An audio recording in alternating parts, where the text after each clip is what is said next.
ऋण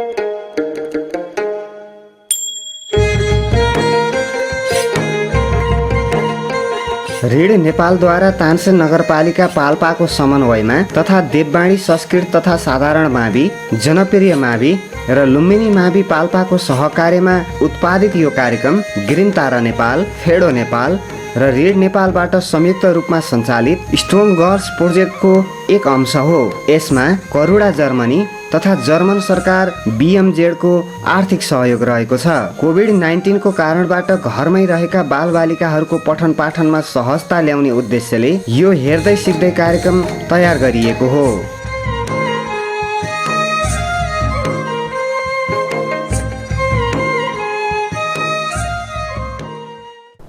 श्रीनगर टेलिभिजन हेरेर बसिरहनुभएका सम्पूर्ण विद्यार्थी भाइ बहिनीहरू तथा अभिभावकहरूमा म तपाईहरूको विज्ञान शिक्षक टङ्क प्रसाद भुषालको तर्फबाट हार्दिक नमस्कार तथा स्वागत। विश्वभरि फैलिरहेको कोभिड-19 महामारीको सचेतनाको लागि म साबुन पानीले 20 सेकेन्ड राम्ररी हात मिचेर धोएर आइसकेको छु। विद्यार्थी भाइ बहिनीहरू, आशा छ हजुरहरूले पनि साबुन पानीले राम्ररी हात मिचेर धोएर आइसक्नु भएको छ। विद्यार्थी भाइ बहिनीहरू, हामी योभन्दा अगाडिको कक्षामा कक्षा 6, 7, 8 को मिक्सचर अथवा मिश्रण भन्ने पाठ चाहिँ पढेका थियौँ। त्यो मिक्सचर भन्ने पाठको मिक्सचरको डेफिनेसन, टाइप्स अफ मिक्सचर यानि कि होमोजिनस मिक्सचर, हेटेरोजिनस मिक्सचर, अनि त्यसपछि आएर मिश्रण छुट्याउने तरिकाहरू हैन, वेज अफ सेपरेटिङ मिक्सचर र त्यो तरिकाहरूको बारेमा पनि पढेका थियौँ। विद्यार्थी भाइ बहिनीहरू, त्यो तरिकाहरूमध्ये केही परम्परागत तरिकाहरू हामीले पढिसकेका थियौँ र त्यही तरिकाहरूमध्ये आज हामी थप अरू तरिकाहरू पढ्नेछौँ। विद्यार्थी भाइ बहिनीहरू, राम्ररी ध्यान दिएर सुन्नु होला है त। आज हामी बाष्पीकरणको बारेमा पढ्न गइरहेका छौँ। इङ्ग्लिसमा यसलाई इभापोरेसन भनेर भनिन्छ। विद्यार्थी भाइ बहिनीहरू, यो एउटा सानो चित्र हेर्नुहोस् त हजुरहरूले। यो चित्रमा यहाँ एउटा बेसिन जस्तो अथवा एउटा भाँडा छ, इभापोरेटिङ डिस भन्छ। हामीले घर एउटा देब्ची पनि युज गर्न सक्छौँ, अरू केही भाँडाहरू, पानी तताउने भाँडा प्रयोग गर्न सक्छौँ।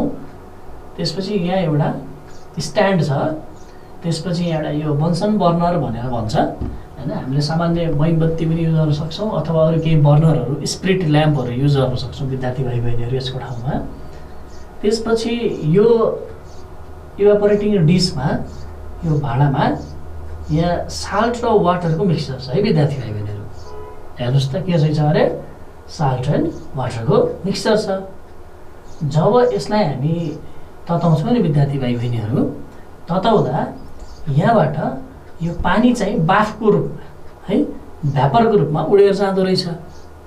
नुन चाहिँ जाँदैन। नुन त यहाँ यसरी बसिरहेको छ। हेर्नुहोस् त विद्यार्थी भाइ बहिनीहरू, साना साना नुनका कणहरू होइन, यो साल्टका टुक्राहरू यहाँ देखिएको छ।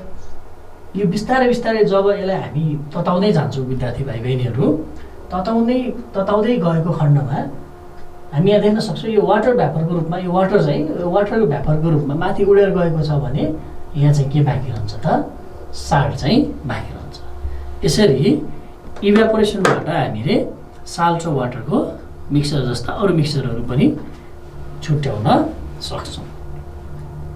विद्यार्थी भाइ बहिनीहरू, हेर्नुहोस् त, the method of separating components of mixture through the formation of vapour from solvent and solid in solid form is called evaporation. यो सल्भेन्ट र सोलिडको बारेमा अझै डिटेलमा हामी केही बेरमा पढ्नेछौँ विद्यार्थी भाइ बहिनीहरू। यसलाई एकचोटि राम्ररी हेर्नुहोस्, हजुरहरूले नोट गर्नुहोस् है त। घोलक पदार्थलाई तताएर बाफ बनाई घोलित पदार्थलाई ठोसको रूपमा छुट्याउने विधिलाई के हो त? बाष्पीकरण हो। यहाँ वाटर चाहिँ सल्भेन्ट हो विद्यार्थी भाइ बहिनीहरू, साल्ट चाहिँ के हो त? सोल्युट हो। अहिलेको फिगरमा वाटर चाहिँ यो साल्ट चाहिँ सोल्युट हो, वाटर चाहिँ के हो त? सल्भेन्ट हो। विद्यार्थी भाइ बहिनीहरू, the method of separating components of mixture through the formation of vapor from solvent and solute in solid form is called evaporation अथवा घोलक पदार्थलाई तताएर बाफ बनाई घोलित पदार्थलाई ठोसको रूपमा छुट्याउने विधिलाई के हो त? बाष्पीकरण विधि हो। अर्को हुन्छ सेन्ट्रिफ्युजिङ विधि भन्ने है त विद्यार्थी भाइ बहिनीहरू। एकचोटि यो चित्रलाई राम्ररी हेर्नुहोस् त। यहाँ एकजना नानीले धागोबाट एउटा बोतललाई बाँधेको छन्। यो बोतललाई यसरी घुमाइन्छ है त विद्यार्थी भाइ बहिनीहरू। वास्तवमा यो हामी के राखेका छौँ भन्दा यो बोतलमा यहाँ देखाउन मिलेको छैन। यो बोतलमा पानी, बालुवा अनि पानी र बालुवा र माटोका केही माटो राखेका छौँ। त्यसपछि यसलाई हामी यसरी यो डोरी लामो तन्किने तरिकाले यो नानीले यसरी घुमाएका छन्। यो घुमाइसकेपछि के हुन्छ भन्दा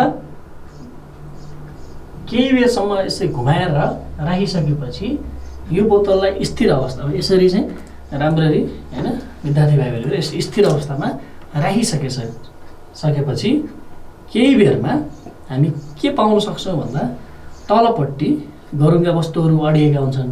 बालुवा, ढुङ्गाका कणहरू, त्योभन्दा माथि माटो हुन्छ, त्योभन्दा माथि चाहिँ पानी हुन्छ। विद्यार्थी भाइ बहिनीहरू, यसरी the process of separating the mixture of heavier and light substance by rotating the mixture in high speed is called centrifuging method.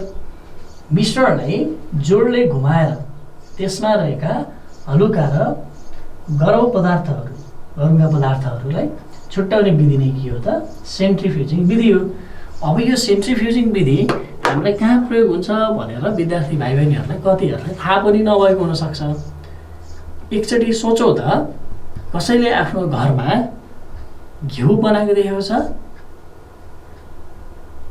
दुधको तरबाट अथवा चाहिँ त्यसबाट नौनी काटेर घिउ बनाएको देखेको छ कहिले?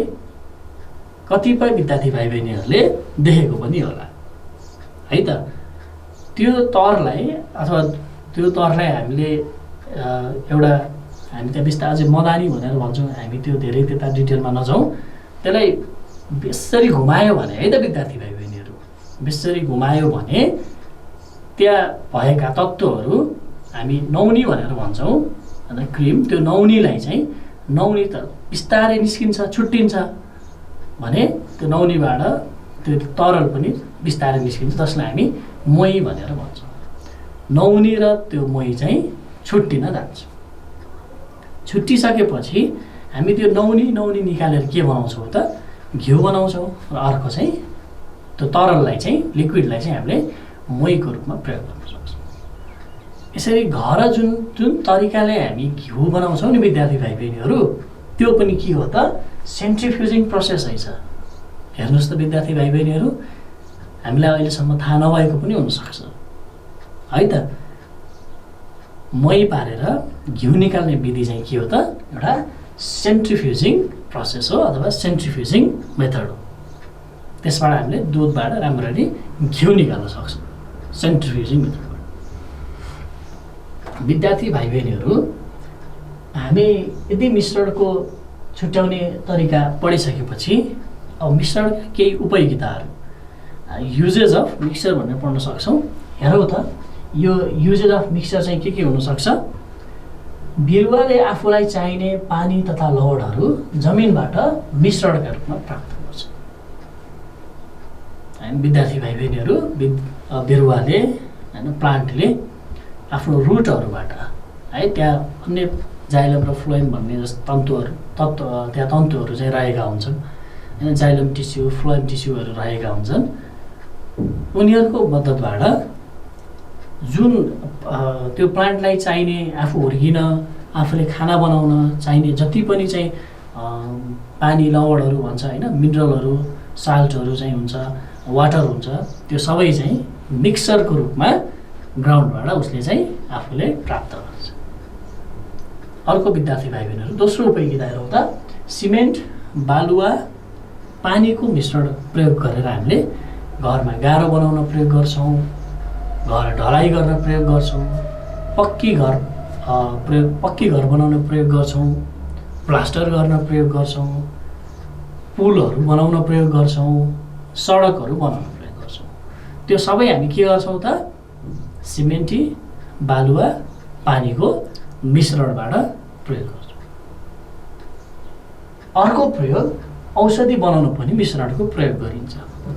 विद्यार्थी भाइ बहिनीहरू हामीले प्रयोग गरिने औषधि चाहिँ कुनै एउटा मात्र वस्तुबाट बनेको हुँदैन, एउटा मात्र पदार्थ त हुँदैन, त्यसमा अनेक पदार्थहरू मिसाइएर औषधि बनाइएको हुन्छ।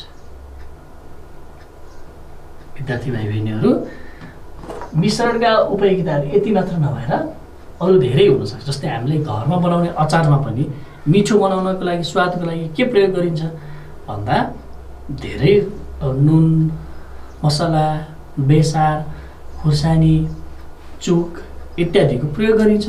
यो सबै मिसाउनु भनेको मिश्रण बनाउनु हो कि होइन हो। त्यसैले यिनीहरू चाहिँ के हुन्छ मिश्रणका उपयोगिताहरू।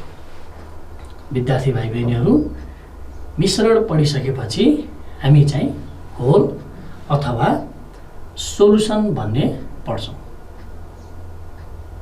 एकचोटि सोचौँ त घोल अथवा सोलुसन भन्ने हामीलाई थाहा छ त? मैले विद्यार्थी भाइ बहिनीहरूलाई अघि पनि भनिसकेँ। नुन पानीको घोल चिनी पानीको घोल हुन त यिनीहरूको मिश्रणै हो, तर यिनीहरूलाई के भनिन्छ त घोल भनेर भनिन्छ अथवा सोलुसन भनेर भनिन्छ। सोलुसनको लागि होमोजिनियस मिक्सचर चाहिँ आवश्यक छ है त विद्यार्थी भाइ बहिनीहरू। हेरौँ त दुई वा दुईभन्दा बढी पदार्थहरू समान रूपले मिसिएर बनेको मिश्रणलाई घोल भनिन्छ। घोलमा मिसिएका वस्तुहरूलाई सजिलैसँग देख्न र छुट्याउन सकिँदैन। जस्तै चिनी र पानी घोल। अघि मैले एउटा नुन पानीको घोल बनाएको थिएँ, विद्यार्थी भाइ बहिनीहरू याद छ? त्यो नुन पानीको घोलमा विद्यार्थी भाइ बहिनीहरूले नुन र पानीलाई छुट्याउन सक्नुभएको थियो? सक्नु भएको थिएन। किन भन्दा त्यो नुन पानीको घोललाई हामी होइन त्यहाँ भएका वस्तुहरू चाहिँ समान रूपले मिसिएका छन् होमोजिनियसली, त्यसैले गर्दा छुट्याउन नसकिएको है त। हेरौँ त homogeneous mixture of two or more than two substances is called solution. Mixed substances in solution cannot be seen and separated easily. For example, mixture of sugar and water. Mixture of salt and water पनि भन्न सक्छौँ है त विद्यार्थी भाइ। विद्यार्थी भाइ बहिनीहरू अब हामी यो घोल पढिसकेपछि घोलका अरू उदाहरण पनि हुन सक्छन् है।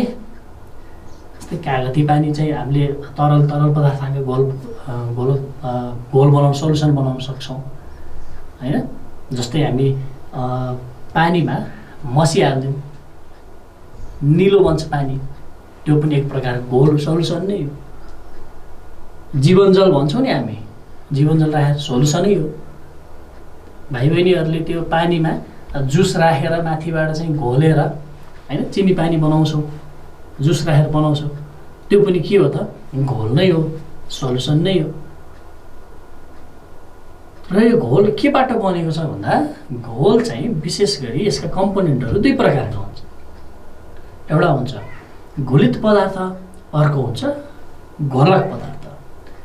घुलित पदार्थ भनेको सलिड, घोलक पदार्थ भनेको सल्भेन्ट। विद्यार्थी भाइ बहिनीहरू एकचोटि यहाँ हेर्नुहोस् त, घोल भनेको केबाट बनेको छ त? सोलुसन भनेको सोलुट र सल्भेन्ट। हामीले के लेख्न सक्छौँ? सोलुसन भनेको सोलुट प्लस सल्भेन्ट। अब फेरि सोलुट र सल्भेन्ट भन्ने आयो। अब यो सोलुट र सल्भेन्ट भनेको के हो भन्दा विद्यार्थी भाइ बहिनीहरू एकचोटि मलाई ध्यान दिएर सुन्नुहोस्। अघि मैले नुन र पानी मिसाएर नुन पानीको घोल बनाए। त्यो नुन पानीको घोलमा नुन चाहिँ घुलित पदार्थ हो, सोल्युट, भने पानी चाहिँ के हो त घोलक पदार्थ हो अथवा सल्फेट। बुझ्नुभयो विद्यार्थी भाइ बहिनीहरू? चिनी र पानीमा चिनी के रहेछ त सोल्युट, पानी के रहेछ त सल्भेन्ट रहेछ। हामीले निलो मसी र पानी मिसायौँ मानौँ, निलो मसी के रहेछ सोल्युट रहेछ, पानी के रहेछ त सल्भेन्ट रहेछ। हामी यसरी बुझ्छौँ है त विद्यार्थी भाइ बहिनीहरू। एउटा सानो परिभाषा हेरौँ। Substance that gets dissolve in solvent is called solute. त्यस्ता पदार्थहरू जुन चाहिँ सल्भेन्टमा डिजल्भ हुन्छ तिनीहरूलाई सल्युट भनेर भनिन्छ। And substance that dissolve solute in it is called solvent. For example, in sugar solution sugar is solid and water is solid. Similarly, in salt solution, salt is solid and water is solid. विद्यार्थी भाइ बहिनीहरू, हामीले salt र solvent सजिलैसँग छुट्याउन सक्छौँ। अर्को यसको परिभाषा नेपालीमा हेरौँ त, घोलमा घुल्ने पदार्थलाई घुलित पदार्थ र घुल्न मद्दत गर्ने पदार्थलाई घोलक पदार्थ भनिन्छ। उदाहरणका लागि हेर्ने हो भने चिनी पानीको घोलमा चिनी घुलित पदार्थ हो भने पानी के हो त घोलक पदार्थ हो। त्यसै गरी नुन पानीको घोलमा नुन घोलित पदार्थ, यहाँ घोलक भएछ विद्यार्थी भाइ बहिनीहरू, त्यो घोलित पदार्थ हो है त। नुन चाहिँ घोलित पदार्थ हो भने पानी चाहिँ के हो त घोलक पदार्थ। विद्यार्थी भाइ बहिनीहरू, घोल, घोलित पदार्थ र घोलक पदार्थ, सोल्युसन, सोल्युट र सल्भेन्ट भन्ने हजुरहरूले बुझि नै सक्नुभयो होला। एउटा सानो फर्मुला सम्झिनुहोस् हजुरहरूले, solution equals to solute plus solvent. विद्यार्थी भाइ बहिनीहरू सुन्नुभयो त? कपीमा नोट गर्नुहोस् है त। Solution equals to solute plus solvent. अब विद्यार्थी भाइ बहिनीहरू, हामी गाढा र फिक्का घोल अथवा कन्सन्ट्रेटेड एन्ड डाइल्युट सोल्युसनको बारेमा पढ्छौँ। अब यो कन्सन्ट्रेटेड र डाइल्युट सोल्युसन पढ्नुभन्दा अगाडि मैले एउटा भाइ बहिनीहरूलाई सानो उदाहरण दिन्छु, के रहेछ त कन्सन्ट्रेटेड र डाइल्युट सोल्युसन भनेर है त। राम्रो ध्यान दिएर सुन्नु होला, घर एकचोटि प्रयोग पनि गर्नु होला। एउटा गिलासमा थोरै पानी राखौँ, ठिक छ विद्यार्थी भाइ बहिनीहरू? एउटा गिलासमा थोरै पानी राखौँ, त्यसपछि त्यहाँ 1-2 थोपा मसी चाहिँ चुहाइदिउँ। अब के हुन्छ त्यो पानी चाहिँ निलो बन्छ। मसी सोल्युट, पानी सल्भेन्ट। त्यो मसी र पानीको चाहिँ सोल्युसन। अब बिस्तारै विद्यार्थी भाइ बहिनीहरू त्यो 2 थोपा मसीबाट 4 थोपा, 5 थोपा, 8 थोपा, 10 थोपा गरी बिस्तारै थोपाहरू बढाउँदै जानुहोस् र घोल्दै जानुहोस्।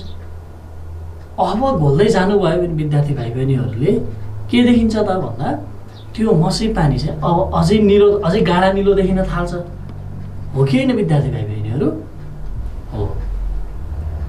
थोरै मसी हाल्दा एकदम फिक्का निलो देखिएको थियो भने जति मसी धेरै हाल्दै गयो त्यसपछि के भयो त गाढा निलो देखिँदै गयो। विद्यार्थी भाइ बहिनीहरू, प्रसङ्ग मैले अब गाढा र फिक्का घोलमा जोडेँ। थोरै मसी हाल्दा एकदम फिक्का देखिएको थियो, हल्का निलो देखिएको थियो, त्यो नै के हो त फिक्का घोल हो अथवा डाइल्युट सोल्युसन। भने धेरै मसी हाल्दै जाँदा अझै गाढा गाढा बन्दै गयो, त्यो नै के हो त गाढा घोल हो अथवा कन्सन्ट्रेटेड सोल्युसन। अब यसलाई परिभाषित कसरी गर्ने त, डिफाइन कसरी गर्ने ल हेरौँ त विद्यार्थी भाइ बहिनीहरू। The solution having more amount of solute is more concentrated and solution with less amount of solute is less concentrated solution. Solution becomes dilute if less amount of solute dissolves in it. अघि मैले उदाहरण दिएँ नि dilute सोल्युसनको उदाहरण। थोरै मसी भनेको त सल्युट, थोरै मसी हाल्यो सोल्युसन बनायो, थोरै मसी पानीमा हालेर बनाएको सोल्युसन डाइल्युट सोल्युसन। किन भन्दा मसी सोल्युट हो, सोल्युट चाहिँ थोरै प्रयोग भएको छ, त्यही भएर त्यो लेस सोल्युट हाल्यो भने त्यो चाहिँ के छ त डाइल्युट सोल्युसन छ। र त्यत्तिकै पानीमा धेरै मसी हाल्यो, धेरै सोल्युट हाल्यो भने त्यो चाहिँ कन्सन्ट्रेटेड सोल्युसन छ। हेर्नुहोस् त विद्यार्थी भाइ बहिनीहरू, the solution which contains more amount of solution, more amount of यहाँ चाहिँ सोल्युट हुनुपर्ने विद्यार्थी भाइ बहिनी सोल्युसन भएछ, यो एकचोटि हजुरहरूले पनि सच्याउनु होला। The solution which contains more amount of solute is known as concentrated solution. Similarly, the solution which contains less amount of solute is known as dilute solution. यो भयो concentrated solution र dilute solution को definition है त विद्यार्थी भाइ बहिनीहरू। अघि हामी चाहिँ यो गाढा र फिका घोलको बारेमा पढ्यौँ, यो कुरालाई नोट गर्नु होला है त। यो डेफिनेसनहरू चाहिँ यो लास्टमा छ, यो डेफिनेसन निलो र रातोमा यो दुईवटा डेफिनेसन चाहिँ कन्सन्ट्रेटेड सोल्युसनको डेफिनेसन र डाइल्युट सोल्युसनको डेफिनेसन चाहिँ विद्यार्थी भाइ बहिनीहरूले कापीमा नोट गरेर राख्नुहोस् है त विद्यार्थी भाइ बहिनीहरू। अब हामी यो कन्सन्ट्रेटेड र डाइल्युट सोल्युसन पढिसकेपछि अनस्याचुरेटेड, स्याचुरेटेड र सुपर स्याचुरेटेड सोल्युसनको बारेमा पढ्छौँ। असन्तृप्त घोल, सन्तृप्त घोल र अति सन्तृप्त घोल, यो तीनवटै घोल चाहिँ एक आपसमा एकदमै सम्बन्धित छ। राम्ररी सुन्नु होला, राम्ररी नोट गर्नु होला र बुझ्नु होला है त विद्यार्थी भाइ बहिनीहरू। विद्यार्थी भाइ बहिनीहरू हेर्नुहोस् त, the solution which can dissolve more amount of solute in it at a particular temperature. यो कुरा नोट गर्नु विद्यार्थी भाइ बहिनीहरू, एट अ पार्टिकुलर टेम्परेचर है, at a particular temperature it's called unsaturated solution. कुनै पनि निश्चित तापक्रमको घोलमा थप घुलित पदार्थ घुल्न सक्छ भने उक्त घोललाई असन्तृप्त घोल भनेर भनिन्छ। विद्यार्थी भाइ बहिनीहरू, हामीले पानी लियौँ, पानीमा नुन हालेर घोलिसक्यौँ, फेरि पनि त्यसलाई नतताउने अरू कुनै ठाउँमा लाने पनि होइन, त्यसको टेम्परेचर तापक्रम चाहिँ बढाउनु भएन, टेम्परेचर नबढाउने होइन। पानी भनेको सल्भेन्ट हो, साल्ट भनेको के हो त सोल्युट हो। त्यहाँ अझै सोल्युट थप्दै जाने र थप्दै जाँदा पनि त्यो अझै घुल्छ, त्यो सोल्युसनमा त्यो साल्ट चाहिँ डिजल्भ हुन्छ भने त्यस्तो खाले सोल्युसन चाहिँ के हो त अनस्याचुरेटेड सोल्युसन हो विद्यार्थी भाइ बहिनीहरू, असन्तृप्त घोल हो है त। यो कुरा ध्यान दिएर कापीमा नोट गर्नु होला। The solution which can dissolve more amount of solute in it at a particular temperature is called unsaturated solution. विद्यार्थी भाइ बहिनीहरू, यो पार्टिकुलर टेम्परेचर भनेको त्यही टेम्परेचरमै हुनुपर्छ है, त्यसलाई तताएर घोल्ने होइन अथवा चिस्याएर घोल्ने होइन, त्यही तापक्रममै त्यसलाई घोलियो भने अझै पनि सोल्युट घोलिन्छ होइन, अझै पनि सोल्युट चाहिँ हामीले डिजल्भ गर्न सक्छौँ भने त्यस्तो प्रकारको सोल्युसन चाहिँ के हो त अनस्याचुरेटेड सोल्युसन। विद्यार्थी भाइ बहिनीहरू, अर्को हुन्छ saturated solution. The solution that cannot dissolve any more solute in it at a particular temperature is called saturated solution. कुनै पनि निश्चित तापक्रमको घोलमा थप घोलित पदार्थ घुल्न नसक्ने अवस्थाको घोल नै सन्तृप्त घोल हो अथवा त्यही घोललाई नै सन्तृप्त घोल भनेर भनिन्छ। विद्यार्थी भाइ बहिनीहरू, अब के गरौँ भन्दा त्यहाँ त्यही अघिको नुन पानीको घोलमा अझै नुन हाल्दै घोल्दै गरौँ, अझै नुन हाल्दै घोल्दै गरौँ, जबसम्म घोलिराखिन्छ तबसम्म त्यो घोल चाहिँ होइन, त्यो सोल्युसन चाहिँ के हो त अनस्याचुरेटेड सोल्युसन हो, असन्तृप्त घोल हो। अब घोल्दै जाँदाखेरि एउटा यस्तो अवस्था आउँछ होइन, condition arises where more amount of solute can not be added at that particular temperature त्यही तापक्रममा त्यो हामी नुनलाई घोल्दै जाउँ होइन, नुन राखौँ घोल्दै जाउँ, तर कुनै एउटा यस्तो पोइन्टमा आइसकेपछि विद्यार्थी भाइ बहिनीहरू अरू नुन ल्याएर घोल्न सकिँदैन। बुझ्नुभयो त विद्यार्थी भाइ बहिनीहरू? त्यही पार्टिकुलर टेम्परेचरमा त्यही तापक्रममा अरू चाहिँ सोलुट ल्याएर नुन भनेको त सोलुट घोल्न सकिँदैन।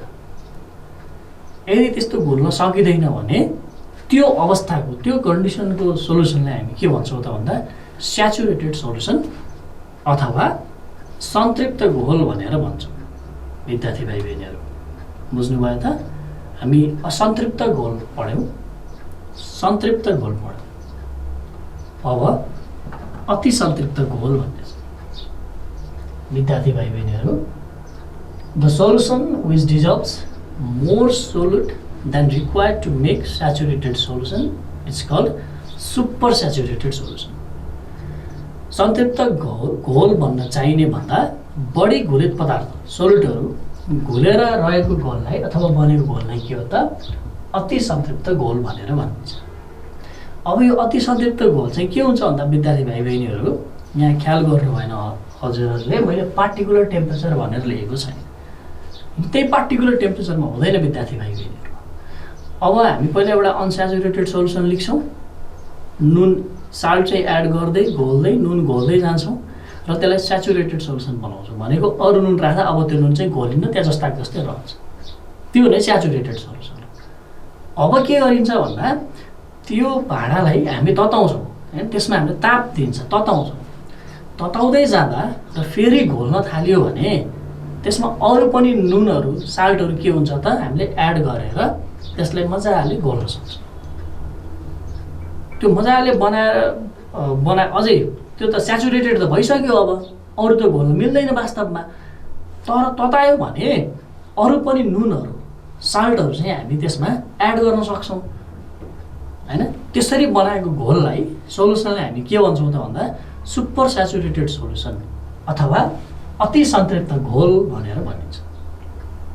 र यो अति सन्तृप्त घोललाई विद्यार्थी भाइ बहिनीहरू चिस्याउन दिने भने, कुल डाउन गर्ने भने हामी के पाउन सक्छौँ त भन्दा त्यही साल्टका है क्रिस्टलहरू होइन, साल्टका थोरै थोरै नुनका कणहरू हामी चाहिँ देख्न सक्छौँ।